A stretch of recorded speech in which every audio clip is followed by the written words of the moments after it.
Jake Yancey, Track and Y Ranch. Hey, we're out here at one of our lease properties, just getting things ready for fall, kind of getting a head start on the season. We got some breaks in the weather right now. Cows have all been pulled from this pasture. It's about total, there's about 10-15 acres here, broken up in some little patches. Cows have been out of here for about 4 weeks or so, so we're getting quite a bit of regrowth. We've been having some spring rains. This is the first year that we've grazed on this pasture, so we're going through right now. It's harrow time, so we're dragging the place. One of our favorite tools that we use each fall to kind of bring back some life in these fields. One of the downfalls with this field is we're seeing tons of thatch that's built up, so it's just dead grass. We increased the stocking rates pretty good, but the downfall was even underneath this big thick cover, which is really good. We got a lot of good life going on. Got bugs. I see a spider crawling in there. Really good seeing those microbials kind of doing their job, working their way through. The problem is that it kind of sheds out and covers a lot of the new grass growing in.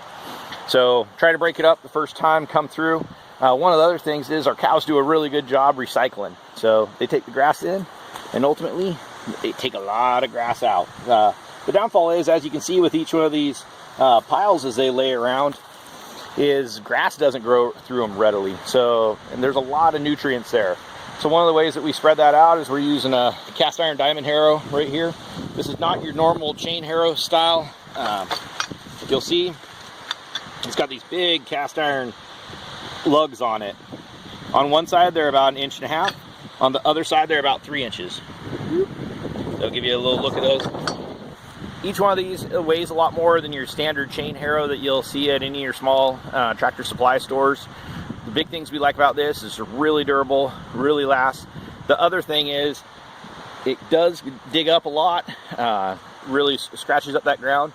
But the one thing I find the best is it doesn't get tons and tons of stuff loaded in it.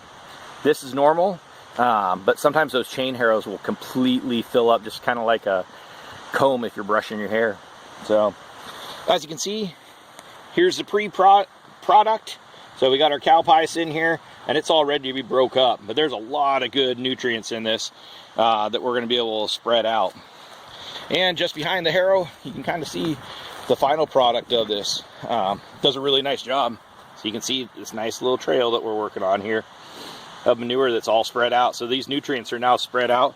They're in a much more manageable fashion. You're going to be able to spread across this field. A lot of folks don't like running a tractor across their ground. They say they spend too much time. They'd rather come out and fertilize and spray and do everything else. We like to try to keep it as natural as we can, spread those nutrients across the field, ultimately do everything that we can to grow some great grass, and ultimately some great grass-fed beef.